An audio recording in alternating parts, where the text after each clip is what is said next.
শহরে মানুষ বুড়ো হলে পূজা হয়ে যায়, গ্রামের মানুষ বুড়ো হলে আশীর্বাদ হয়ে যায়। শহরে বৃদ্ধাশ্রম মা কাটে, গ্রামের উঠে মা কাটে না লিখে।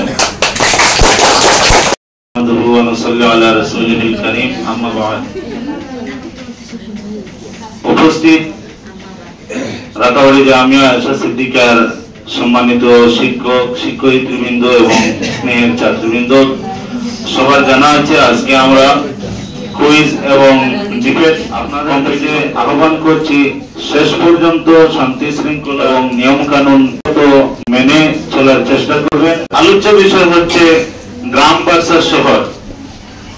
গ্রামের পক্ষে team A Narunnesa, okay sit down, Swapna Begum, Wahida Parvin, Shahida Begum, Mashuda Begum, Shahida Begum, Zayda Begum, Jubeda Begum. Team B টাউনের পক্ষে আবিদা বেগম, লুৎফা বেগম, খালিদা বেগম, ওয়াহিদা বেগম, হাসিবা বেগম, রত্না বেগম, ফরিদা বেগম। এবং ভিলেজের পক্ষে গ্রুপ লিডার হেনারুন্নেসা, গ্রামের পক্ষে টাউনের পক্ষে গ্রুপ লিডার আবিদা বেগম। তো আমরা এখন শুরু করব। প্রতিজন বক্তার সময় থাকবে 3 মিনিট এবং শেষে গ্রুপ লিডারের এক্সট্রা আরো 5 মিনিট করে দেওয়া হবে। গ্রামের পক্ষে যুক্তি উপস্থাপন করুন। আসসালামু আলাইকুম ওয়া রাহমাতুল্লাহি ওয়া বারাকাতুহু। শিকড়ে আছে প্রাণের জোর, সে গ্রাম যাকে শহর ভাবে গরিব ও দুর্বল। সম্মানিত বিচারক মণ্ডলী, প্রিয় শ্রোতাবৃন্দ এবং শহরাঞ্চলের প্রতিপক্ষ দলের সম্মানিত সদস্যগণ, আমি হেনারুন্নেসা, গ্রামের পক্ষে দল নেত্রী। আর আমি গর্ব করে বলছি, আমি এসেছি সেই গ্রামের প্রতিনিধি হয়ে যে গ্রাম আমাদের পেট ভরায়, মন শান্ত করে, জীবন গড়ে। প্রথমত আমি বলতে চাই, গ্রাম মানে প্রকৃতির কুলে বেড়ে ওঠা জীবন, যেখানে পাখি ডাকি ঘুম ভাঙায় আর সূর্যের আলো শুরু হয় দিন। প্রকৃতির সঙ্গে একান্ত জীবনটাই মানুষকে সত্যিকারে স্থিতিশীল করে তোলে। জমির বুকে গ্রামে গড়ে শহরের পথে প্রাণ জোড়া। গ্রামেই দেশের খাদ্য উৎপাদনের প্রধান কেন্দ্র। ধান, গম, ডিম। প্রতিপক্ষ মনে কাছে আমার প্রশ্ন হলো, যে পরিবেশ নিঃশ্বাসী বীজ তাকে উন্নত জীবন দেয়, উজ্জ্বলা আবাস, সজ্জলা মিশন, গ্রামের উন্নয়ন সরকারের ভিশন। ডিজিটাল গ্রাম, স্বচ্ছ ভারত, উজ্জ্বলা যোজন, গৃহ নির্মাণ প্রকল্প এবং সরকারের মুখ্য উদ্যোগ। এখন আমার প্রতিপক্ষ মনে হচ্ছে আমার প্রশ্ন হলো, সরকার যেখানে গ্রামকে গুরুত্ব দিচ্ছে, সেখানে আমরা কেন অবহেলা করবো? শহরের প্রতিযোগিতায় যানজট, চাকরি চাপ, একাকিত্ব সবকিছু মানুষকে বিষণ্ণ করে তোলে। রাতের এই রিপোর্ট দেখা যাচ্ছে শহরে আত্মহত্যার হার গ্রাম থেকে দ্বিগুণ। অথচ গ্রাম 2022 সালের রিপোর্ট অনুযায়ী বলা হয়েছে, বিশ্বের 10টি সবচেয়ে বেশি দূষিত শহরের মধ্যে 7টি হচ্ছে ভারতীয় শহর। শহরে বায়ু দূষণ, জল দূষণ, শব্দ দূষণ পর্যায়ে এসব শিশুর জন্মগত ত্রুটি, ক্যান্সার রোগ হচ্ছে। অন্যদিকে গ্রামে এখনো খোলা মাঠ, গাছপালা, টিউবের জল, অবিশুদ্ধ বাতাস পাওয়া গ্রামে বেঁচে থাকে। পরিবেশ এসব অত্যন্ত সচেতন। গ্রামের বিভিন্ন পুকুর, নদী ইত্যাদি জন্য জলপ্রাপ্তি সহজ। শহরে দিনে ঘন্টা হিসেবে জল আসে, বোতল কেনা লাগে। এখন আমার প্রতিপক্ষ বলে রেখেছে, আমার প্রশ্ন হলো, পানি ছাড়া জীবন চলে না, সেই পানি যদি কিনে করতে হয় তাহলে সেটাই কি উন্নয়ন? স্থানীয় ভাষা ও সংস্কৃতিকে গুরুত্ব দেওয়া হচ্ছে, যা জ্ঞান অধিক কার্যকর। শহরে শিশুরা মাতৃভাষা ভুলে যাচ্ছে। এখন আমার প্রতিপক্ষ মনে রেখেছে, আমার প্রশ্ন হলো, ভাষাই ভাষী জাতিকে টিকে রাখতে পারে? বিশ্বের বিজ্ঞানীরা শহর অঞ্চলে গ্রাম ভিত্তিক বসবাসের কথা বলেছেন। শহরে অতিরিক্ত কেন্দ্রীকরণ একদিন মানব জাতিকে ধ্বংস করবে। এখন আমার প্রতিপক্ষ মনে রেখেছে, আমার প্রশ্ন হলো, বিজ্ঞানের কথা হচ্ছে বড় আর কোনো যুক্তি আছে? ডেনমার্ক, সুইজারল্যান্ড ইত্যাদি দেশে গ্রামীণ উন্নয়ন মডেল হচ্ছে, শহরে একাধিক উন্নয়ন তারা ত্যাগ করছে। এখন আমার প্রতিপক্ষ মনে রেখেছে, আমার প্রশ্ন হলো, উন্নত দেশ এবং গ্রামকে আমরা কেন ধরে? গ্রাম মানে আমাদের পূর্বপুরুষের আশীর্বাদ, আমাদের জাতীয় চেতনা কেন্দ্র। শহর মানে অস্থায়ী ঠিকানা, ব্যস্ততা, বিচ্ছিন্নতা। এখন আমার প্রতিপক্ষ মনে রেখেছে, আমার প্রশ্ন হলো, শিকড় ছাড়া কি কোনো গাছ বেঁচে থাকতে পারে? নরওয়ে, সুইডেন ও ফিনল্যান্ড এই দেশগুলোতে সরকার নিজ উদ্যোগে জনগণকে শহর থেকে গ্রামে বাড়ানো উৎসাহ দিচ্ছে। কেন? কারণ শহরে ঘনবসতি, পরিবেশ দূষণ ও সামাজিক বিচ্ছিন্নতা দিন দিন বিপর্যয় ডেকে আনছে। তারা স্মার্ট ভিলেজ মডেল গ্রহণ করে গ্রামে আধুনিক সুযোগ সুবিধা পৌঁছে দিচ্ছে। ইন্টারনেট, স্বাস্থ্য, শিক্ষা, পরিবহন সবই। শহরগুলোতে মানসিক রোগ, ডিপ্রেশন, আত্মহত্যা বেড়ে যাওয়া, রাষ্ট্র বাধ্য হচ্ছে গ্রামীণ জীবনশৈলী ফিরে আসতে। এখন আমার প্রতিপক্ষ বলে রেখে আমার প্রশ্ন হলো, যখন উন্নত রাষ্ট্র নিজের নাগরিকদের গ্রামে পাঠাচ্ছে, আমরা তখন শহরের ভিতরে চুক্তি করব।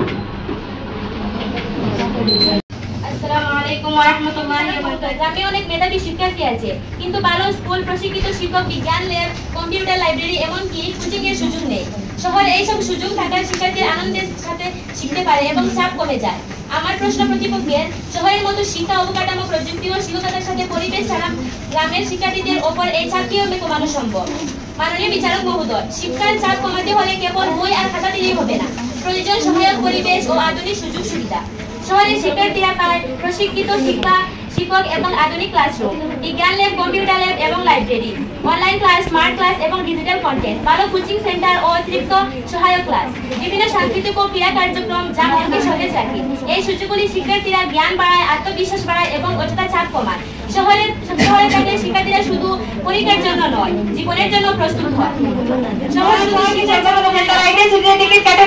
শহরে এসি ছেড়ে যান গ্রামে খোলা উঠানে, মানে দাঁড়ালো বছর শহরে শান্তি গ্রামে আর বাহাদুরি শহরে। বলেছেন শহরে মানসিক চাপ ডিপ্রেশনের কারণে আত্মহত্যা বেশি হয়। আমি বলছি সংখ্যা দেখে নয়, সমাধান থেকে বিচার করুন। হ্যাঁ, শহরে আত্মহত্যার ঘটনা ঘটে, কিন্তু আমি প্রশ্ন করি, গ্রামে কি আত্মহত্যা হয় না?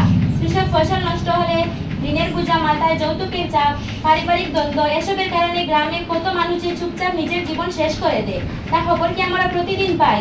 না, কারণ সেসব ঘটনা খবরেই আসে না। গ্রাম নীরবে মৃত্যু মেনে নেয়, শহর শেষ মুহূর্ত পর্যন্ত জীবন বাঁচানোর জন্য লড়াই করে। শহরাঞ্চলের গ্রামের ছাত্ররা কি দুর্বল নেটওয়ার্কে সঠিকভাবে ক্লাস করতে পারে? গ্রামে বর্তমানে বিএসএনএল জিও টাওয়ার গ্রামের ভিতরে ঢুকেছে, ছাত্ররা অনলাইন কোচিং ও নিজ প্রচেষ্টায় ভালো রেজাল্ট করেছে। শহরের ইন্টারনেট থাকলে ডিস্ট্রাকশন বেশি, গ্রামের ছেলেরা মনোযোগী বলে সাফল্য। আমি ওয়াহিদা পারভিন গ্রামের পক্ষে বলছি। আরবিআই প্রাক্তন গভর্নর রঘুরাম রাজন কিন্তু শুধু শহরের প্লেস নিয়ে ভাবেননি, তিনি বলেছেন গ্রামীণ অর্থনীতি শক্তিশালী না হলে ভারতের উন্নয়ন অসম্ভব। তিনি প্রস্তাব দিয়েছেন রুরাল রিকমেন্ড চেঞ্জ করে তোলা, যাতে লোকাল উৎপাদন, লোকাল বাজার ও আত্মনির্ভর গ্রাম গড়ে ওঠে। শহরের রপ্তানির ভিত্তি দাঁড়িয়ে থেকে গ্রামের উৎপাদনের উপর। এখন আমার প্রতিপক্ষ বোনের কাছে প্রশ্ন হলো, দেশের শ্রেষ্ঠ অর্থনীতিবিদ যদি গ্রামের উপর বিশ্বাস রাখেন, তবে শহরের পক্ষে অন্ধবিশ্বাস কি সঠিক? শহরে খাবার ফ্রিজে রাখা হয়, গ্রামে শাকসবজি বাগান থেকে আসে, মাছ আসে পুকুর থেকে। মন্ডলের শ্রোতাবৃন্দ, যিনি ভারতের বর্ণকার অন্যতম যোদ্ধা, সেই ডক্টর সুন্দরম বহুগুণা বারবার বলেছেন, গাছ কাটার বিরুদ্ধে যেসব মানুষের প্রথম দাঁড়ায় তারা শহরের পলিটিশিয়ানরা, গ্রামের মানুষ। এখন আমার প্রতিপক্ষ বোনের কাছে প্রশ্ন হলো, শহরের মানুষ তো গাছ খাদ্য সামগ্রী শহরে খাদ্য প্রক্রিয়াকরণ শিল্পে বৃদ্ধি, ফ্যাক্টরি, ফুড স্টোরেজ ও প্রিজার্ভেশন প্রযুক্তি খাবারের সংরক্ষণ সহজ করেছে। শহরের নিজস্ব উৎপাদন, শহরের চা বাগান, হাইড্রোপনিক্স, গ্রিন হাউস চাষ ইত্যাদি থেকে কিছু খাদ্য উৎপাদন হয়। বড় সুপারিশ করছেন তারা সরাসরি চাষের পরিবর্তে পাইকারি বাজার ও বা আমদানিকারকের কাছ থেকে খাদ্য সংগ্রহ করে। আমি স্বপ্না বেগম গ্রামের পক্ষে বলছি। আপনারা কি জানেন শহরে বসে থাকা নাগরিকদের খাবারের গ্যারান্টি দেয় কারা? প্রতিদিন ভোরে উঠে যিনি মাঠে যান, নদীতে জাল খেলেন, তারা সবাই গ্রামের মানুষ। উন্নয়নের সংখ্যা খাদ্য নিরাপত্তা বিচারক মহোদয়, শহরের পক্ষে শহরে হাসপাতাল, বড় বড় বিশ্ববিদ্যালয়, কর্পোরেট অফিস, গবেষণার আন্তর্জাতিক প্রদর্শন বা সেমিনারের মতো সুযোগ খুব কাছাকাছি ও সহজলভ্য। দ্রুত সংযোগ ও নেটওয়ার্কিং, একই এলাকায় শিল্পপতি, প্রযুক্তি বিশেষজ্ঞ, বিনিয়োগকারী ও উদ্যোক্তারা থাকায় ব্যবসা ও ক্যারিয়ারের জন্য নেটওয়ার্ক তৈরি দ্রুত করে। নতুন প্রযুক্তি ও উৎপাদনের উৎস, আধুনিক প্রযুক্তি, গবেষণা, স্টার্ট আপ, সংস্কৃতি, নতুন সেন্ট, এসব শহরে আগে আসে, তারপর ধীরে ধীরে গ্রামে পৌঁছায়। বৈচিত্র্য ও আন্তর্জাতিকরণ, শহরে একসাথে বহু সাংস্কৃতিক ভাষা, দেশের মানুষের মেলামেশা হয়, যা বিদেশে পড়াশোনা বা ব্যবসার জন্য। উনারা শহরে আধুনিকতা নিয়ে গর্ব করেন, অথচ গ্রামের নারকেল তেল চুল নাকি ফ্রিজে হয়ে যায়। তখন বলেন গ্রামের তেলটা আলাদা। বোনেরা, যদি তেল আলাদা হয় তাহলে হৃদয় আলাদা, আর সেটা শহরে নয়। গ্রামের বিচারক মহোদয়, শহরের পক্ষ থেকে কনস্টিট ISS ও NSS ও তথ্য অনুযায়ী গ্রামীণ ভারতে মাত্র 24% পরিবারে ইন্টারনেট অ্যাক্সেস রয়েছে, যেখানে শহরে এটি 66%। আইসিটি ব্যবহার ছাত্রদের মধ্যে কর্ণাটকের একটি গবেষণায় দেখা গেছে গ্রামীণ ছাত্রদের মধ্যে 20.66% রুরাল স্টুডেন্টস কম্পিউটার ব্যবহার করেন একাডেমিক কাজে, যেখানে শহরের ছাত্রদের সংখ্যা 69.70%। ডিজিটাল বিভাজন এলাকা ভিত্তিতে আলিহাবাদ জেলার এক বিশ্লেষণে রোগী দেখানো হয়েছে যে ডিজিটাল বিভাজন সবচেয়ে বেশি গ্রামীণ এলাকায়, যার পিছনে রয়েছে নেটওয়ার্ক সমস্যা, ইংরেজিতে দক্ষতার অভাবে, জেন্ডার ও ডিসপিউটিং জীবন হয়। শহরে তো তথাকথিত উন্নত জীবনযাত্রা মানে 10 টাকার ঘরে বসে থেকে প্রতিবেশীর নাম না জানা জীবন, অথচ গ্রামের মানুষ প্রকৃতির জল ব্যবহার করে, নিজের হাতে বৈশাখী চাষ করে, আর প্রতিবেশীকে পরিবার মনে করে। শহর যেখানে প্রতিটি নিঃশ্বাসে জল, গ্রামের শহরে প্রতিটি নিঃশ্বাসে অক্সিজেন। শহর যেটাকে বিলাসিতা মনে করে, গ্রাম সেটাকে স্বাভাবিক জীবন করে। আপনারা এত কথা বলা করতেন শহর শহর, আপনাদের শহর মানে কি এটাই কখন আমাদেরকে বলবেন না? আপনারা যেসব কর্মসংস্থানের কথা বলেন তা প্রতিষ্ঠান লুট পায়, গ্রাম আর স্বনির্ভর প্রধানমন্ত্রী কিষাণ সম্মান, কৃষক বীমা, গবাদি পশু, হ্যান্ডিক্রাফট ও গ্রামীণ শিল্পের মাধ্যমে লক্ষ লক্ষ কর্মসংস্থান তৈরি করছে। শহরের চাকরি একজনের পেট ভরায়, গ্রামের জমি পুরো সমাজের পেট ভরায়। এখন আমার প্রতিপক্ষ মনে হচ্ছে, আমার প্রশ্ন হলো, শহর কর্মসংস্থান দেয় ঠিকই, কিন্তু জীবনটা শুধু চাকরির খাতায় হিসেব। গবেষণার শহর, কিন্তু গবেষণার ভিত্তি তো গ্রামে। গ্রামে বিজ্ঞানীরা পরীক্ষা নিরীক্ষা করে, কিন্তু ধান, গম, চাল, দুধ, পাট, তুলা, মধু সব কাজে আসে গ্রামের গামছাড়া পরিশ্রম থেকে। গ্রাম না থাকলে শহরের প্রযুক্তি সব সাফল্য হয়। আপনারা শহর নিয়ে গর্ব করেন, আমাদের গ্রামের দরিদ্র মানুষ আপনাদের এখানে গিয়ে সব উৎপাদন করে, সব বিক্রি করে। আপনারা আমাদের গ্রামের মানুষের গামছাড়া পরিশ্রম দিয়ে আপনারা গর্ব করেন। গ্রামের পঞ্চায়েত ব্যবস্থা গণতন্ত্রের মূল স্তম্ভ, যেখানে সরাসরি জনগণের অংশগ্রহণ হয়। শহরে আইনি সেবার জন্য কোর্টে যেতে হয়, যেখানে খরচ আর সময় দুটোই বেশি। গ্রামের সিদ্ধান্ত হয় একত্রিত হয়, শহরে আইনজীবীর টেবিলে বসে। আমার প্রশ্ন হলো, গ্রামের পঞ্চায়েত মানুষের সরাসরি মতামত গ্রহণ করে। আপনার শহরের আদালতে কয়জন মানুষ সরাসরি যে কথা বলতে পারে? রিপোর্ট বলেছে গ্রামীণ প্রবীণদের মানসিক শান্তি শহরের তুলনায় দ্বিগুণ। প্রতিপক্ষ বলে হচ্ছে, প্রশ্ন হলো, শহর যদি এত যত্ন করে তবে কেন বৃদ্ধাশ্রমের মায়ের চোখের জল শুকায়?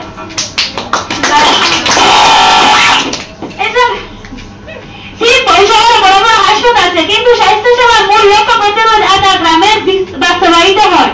গ্রামীণ স্বাস্থ্যকর্মী, আশা এবং অঙ্গনওয়াড়ি কেন্দ্র প্রাথমিক স্তরে রূপ ধরে ফেলে। শহরে ডাক্তারবিহীন হাসপাতাল হয়, গ্রামে হয় না। India lives in her village. Mahatma Gandhi বলেছেন, ভারত তার গ্রামেই বাস করে। ভারতের গ্রাম থেকে উচ্চারিত। শহরগুলো যতই আধুনিক হোক, গ্রামের উন্নতি আর দেশের সার্বিক উন্নয়ন অসম্ভব। রবীন্দ্রনাথ ঠাকুর বলেছেন, গ্রামকে বাদ দিলে দেশের আত্মাকে বর্জন করা হয়। গ্রামের অস্তিত্ব মানেই দেশের আত্মা। গ্রাম ছাড়া জাতির চেতনা, সংস্কৃতি, ঐতিহ্য অন্ধকারে রেখে যায়। আবুল কালাম আজাদের মধ্যে যদি গ্রাম ধ্বংস হয়, ভারতও ধ্বংস হবে। আজাদের বক্তব্যের মধ্যে বোঝা যায়, গ্রামের অবস্থা দেশের ভবিষ্যৎ নির্ধারণ করে। শহরের অগ্রগতি যদি গাড়ির চাকা হয়, তাহলে গ্রাম হলো সেই গাড়ির ইঞ্জিন। স্বামী বিবেকানন্দের মধ্যে ভারতের আত্মা লুকিয়ে আছে সাধারণ মানুষের পরিশ্রমে। সাধারণ মানুষ বলতে গ্রামবাসীদের বোঝানো হয়েছে কৃষক, মজুর, কুটির শিল্পী, সবাই গ্রামের মানুষ, যারা প্রকৃত উন্নয়নের কারিগর। ডক্টর বি কুরিয়ান শ্বেত বিপ্লবের জনক, তিনি বলেছেন, দুধ বিপ্লব, কৃষি বিপ্লব সব শুরু হয়েছে গ্রাম থেকে। এরকম উদ্ভাবনী শক্তি ও সাক্ষরতা গ্রামেই নিহিত। পণ্ডিত নেহরুর মতে, দেশের মূল ভিত্তি যদি শক্তিশালী করতে হয়, তাহলে শহর নয়, গ্রামকে শক্ত করতে হবে। ডক্টর অমর্ত্য সেন, নবজীবী অর্থনীতিবিদ, তিনি বলেছেন, উন্নয়ন তখনই সফল যখন সমাজের প্রান্তিক মানুষ উপকৃত হবে আর তারা বাস করে গ্রামে। তাই উন্নয়নের কেন্দ্রবিন্দু হওয়া উচিত গ্রাম। ডক্টর জন এফ কেনেডি, যুক্তরাষ্ট্রের প্রেসিডেন্ট, তিনি বলেছেন, যদিও এটি বিদেশি প্রসঙ্গ, কিন্তু গ্রামের কৃষকদের সংগ্রাম বুঝাতে উপযুক্ত। তার কষ্টকে স্বীকৃতি দিয়ে উন্নয়নের আসল সম্মান জানাতে হবে গ্রামে। এখন আমার প্রতিপক্ষ বোঝার কাছে আমার প্রশ্ন হলো, যেখানে বিভিন্ন কবি, অর্থনীতিবিদ এবং প্রেসিডেন্ট গ্রামের হাসপাতাল, বড় বড় বিশ্ববিদ্যালয়, কর্পোরেট অফিস, গবেষণার আন্তর্জাতিক প্রদর্শন বা সেমিনারের মতো সুযোগ খুব কাছাকাছি ও সহজলভ্য, দ্রুত সংযোগ ও নেটওয়ার্কিং। একই এলাকায় শিল্পপতি, প্রযুক্তি বিশেষজ্ঞ, বিনিয়োগকারী ও উদ্যোক্তারা থাকায় ব্যবসা ও ক্যারিয়ারের জন্য নেটওয়ার্ক তৈরি দ্রুত করে।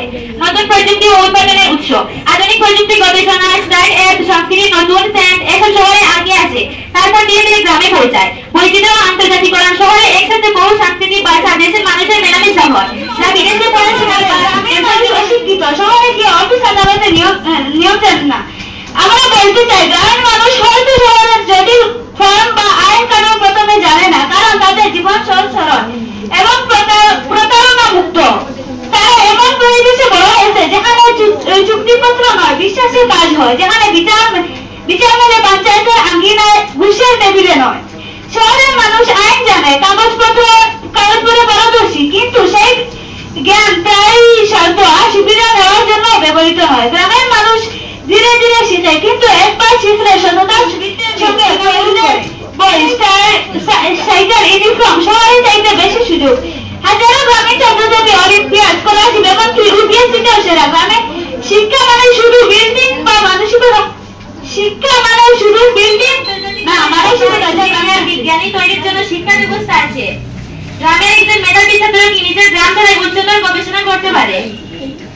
আপনার গ্রামে কি বড় শিল্প কারখানা আছে যেখানে হাজার হাজার মানুষ চাকরি পায়? আপনার গ্রামে কি আন্তর্জাতিক মানের বিমানবন্দর বা রেলওয়ে স্টেশন আছে? আপনার গ্রামে কি আন্তর্জাতিক পর্যটকদের জন্য 5 স্টার হোটেল আছে? আপনার গ্রামে কি এক রাতে বড় কোনো সাংস্কৃতিক অনুষ্ঠান বিশ্বমানের কনফারেন্স আয়োজন করা হয়? আপনার গ্রামে কি পুলিশ নিরাপত্তা বাহিনী 5 মিনিটের মধ্যে উপস্থিত হয়েছে? শহরের বুকে যারা গাড়া ফাটায় ওদের বাড়ি কিন্তু গ্রামে, এটাই সবচেয়ে মজার কথা। দাদির মধ্যে বড় হয়ে বাগানে খেলাধুলা করে বড় হয়ে এখন করে শহর উন্নত।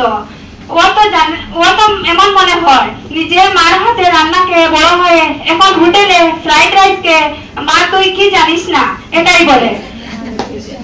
শহরে থাকা মানে গ্রামকে অস্বীকার করা হয়। যারা গ্রাম শহরে জেনারেটরের মতো জুয়া চলে না, প্রাকৃতিক স্বাস্থ্য সবকিছু ঠিক রাখে, সামঞ্জস্য রেখে চলে।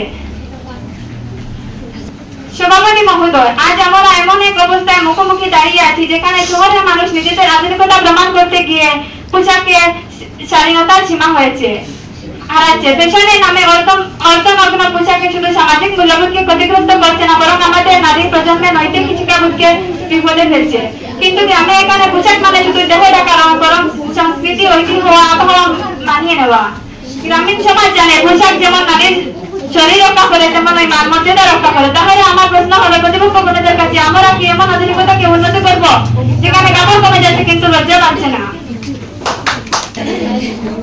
আসসালামু আলাইকুম ওয়া রাহমাতুল্লাহি ওয়া বারাকাতুহু। মানুষের ভিড় দেখতে ভালো লাগলো। এর নেতিবাচক দিক হলো স্থানীয় ভাষা, রীতিনীতি ও ঐতিহ্য ধীরে ধীরে হারিয়ে যায়। এই সাংস্কৃতিক মিশ্রণ অনেক সময় মানুষকে নিজের আসল পরিচয় বলিয়ে না যেত, তবে শহরের মেশিনকে চালাতো। গ্রামীণ শ্রমিক যারা শহরে চিকিৎসা বা স্বাস্থ্য ব্যবস্থা নেই। গ্রামে হয়তো আইআইটি বা আইএমএস নেই, কিন্তু এখানে শিক্ষাবৃত্তি প্রাকৃতিক পরিবেশ গড়ে ওঠে যা মানসিকতা, স্বাস্থ্য ও সৃজনশীলতার সহায়ক। অনেক বড় বিজ্ঞানী, সাহিত্যিক, স্বাধীনতা সংগ্রামী গ্রামের স্কুল থেকেই উঠে এসেছেন। এখন আমার কর্তৃপক্ষ বলে গেছে, আমার প্রশ্ন হলো শহরে শত শত বেসরকারি স্কুল, উচ্চ টিউশন ফি দিয়ে শিক্ষা কিনতে হয়, এই শিক্ষা কি সবার নাগালের মধ্যে? বর্তমানে সরকার গ্রামীণ বিপিওসিএসসি স্টার্টআপ ইন্ডিয়া প্রোগ্রামের আওতায় গ্রামের কাজের সুযোগ সৃষ্টি করেছে। শহরে চাকরি মানেই 9 থেকে 5 চাকরি আর মানসিক চাপ। গ্রামে কৃষি, পশুপালন, হস্তশিল্প করে উদ্যোক্তা হওয়া সম্ভব। এখন আমার কর্তৃপক্ষ বোনের কাছে আমার প্রশ্ন হলো, শহরে 24 ঘন্টায় যাতায়াতের সুবিধা আছে, শহরে অনেক রাস্তা অনেক জ্যাম থাকে। মাননীয় বিচারক মহোদয়, গ্রামে অনেক মেধাবী শিক্ষার্থী আছে, কিন্তু ভালো স্কুল, প্রশিক্ষিত শিক্ষক, বিজ্ঞান ল্যাব, কম্পিউটার লাইব্রেরি, এমনকি কোচিং এর সুযোগ নেই।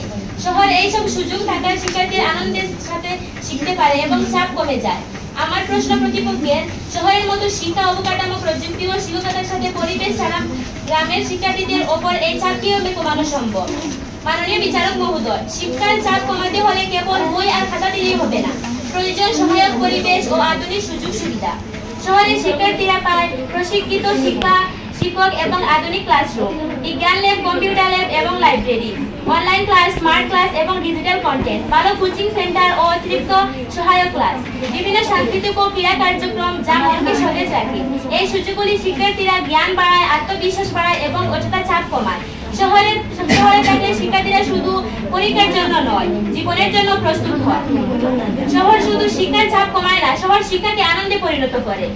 মাননীয় বিচারক মহোদয়, প্রতিপক্ষ বলেছেন শহরের নারীরা গ্রামের নারীদের তুলনায় কম পর্দা করে, কিন্তু আমি বলছি মুস্কান হাসান খান নামের সেই মেয়েটাকে সবাই কি চিনো? মুস্কান খান ছিলেন বিশ্ববাসীর কাছে প্রচলিত। সে একজন কর্ণাটকের মান্ডা শহরের মেয়ে। এই শহরের মেয়ের বিষয়ে কোনো কিছু বলার প্রয়োজন নেই, সবাই জানে।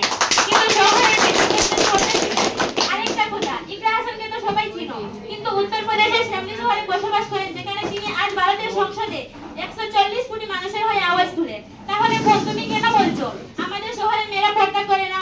গ্রামের মেয়েরা পর্দা করে ঠিকই, কিন্তু তাদের সাহসিকতা অত্যন্ত দুর্বল। কিন্তু শহরের মেয়েরা পর্দা করে বুকে সাহস নিয়ে চলাফেরা করে।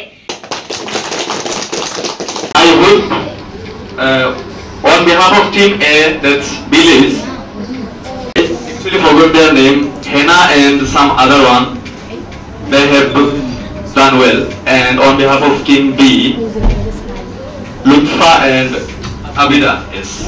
Abida, especially Abida could show her points well. And the other one who stood once and could not say anything because it is the first time. So I hope with practice you can do it better. And obviously for girls, especially this madrasa, our supporter village, they own the debate competition at the point of 88. Well and good. Thank you very much. অত্যন্ত সুন্দর হয়েছে, অত্যন্ত ভালো হয়েছে, ভবিষ্যতেও আরো সুন্দর হওয়ার আমি আহ্বান রাখি। তোমাদের প্রতিভা যেটা আছে, প্রতিভা পার্সোনালিটি, ব্যক্তিত্ব, সত্তা আরো বেশি হোক, বিকশিত হোক, আরো বেশি ভালো, এটা আমার কামনা এবং তোমাদের চেষ্টা যেটা আছে, তোমাদের চেষ্টা অব্যাহত রাখো। Thank you. Thank you sir. বিশেষ করে আজকের এই অনুষ্ঠানে সময় দিয়ে আমাদের এই অনুষ্ঠানকে সুন্দর ও সার্থক করে তুলেছেন, এজন্য আপনাকে ধন্যবাদ।